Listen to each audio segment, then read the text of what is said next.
no doubt at all that the number one problem when it comes to public speaking is stage fright. Why does it affect us so much? What is it anyway? And how to overcome it?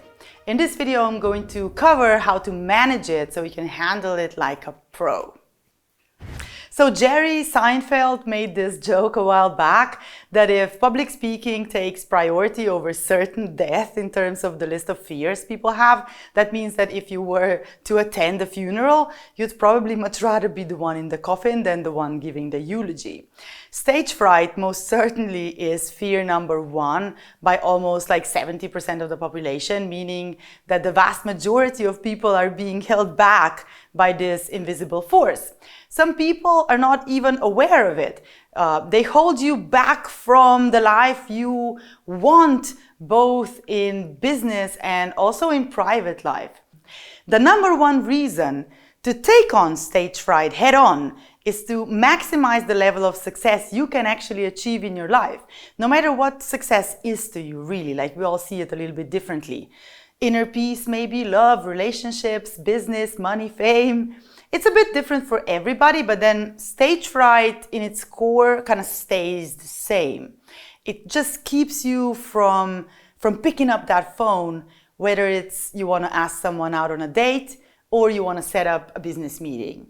So it keeps you from taking that step, taking that action.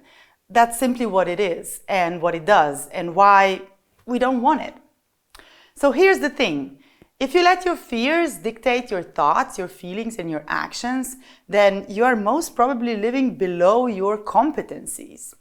Now, stage fright is a biological fear, and fear is not a societal emotion, meaning you cannot be without fear, just as you can potentially be without shame.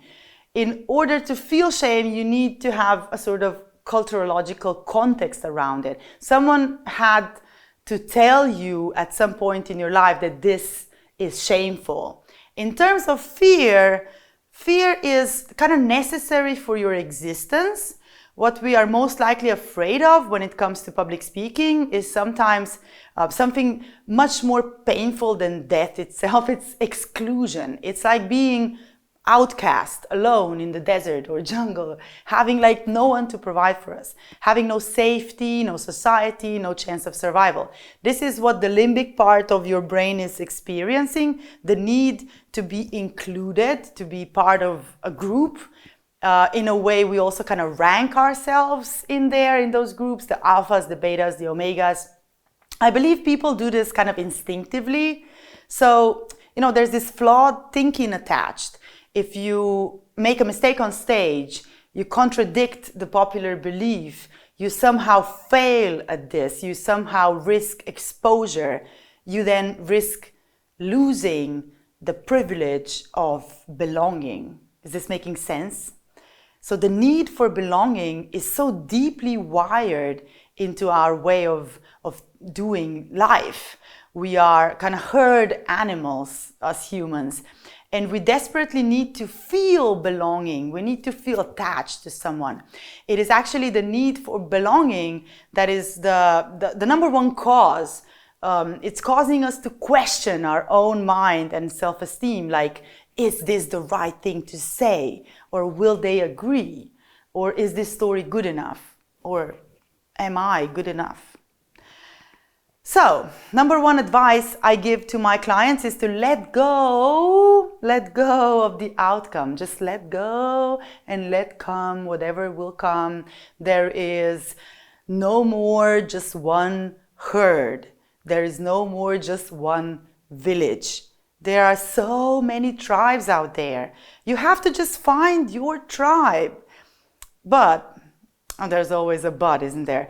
To really find the right tribe, you have to really be you.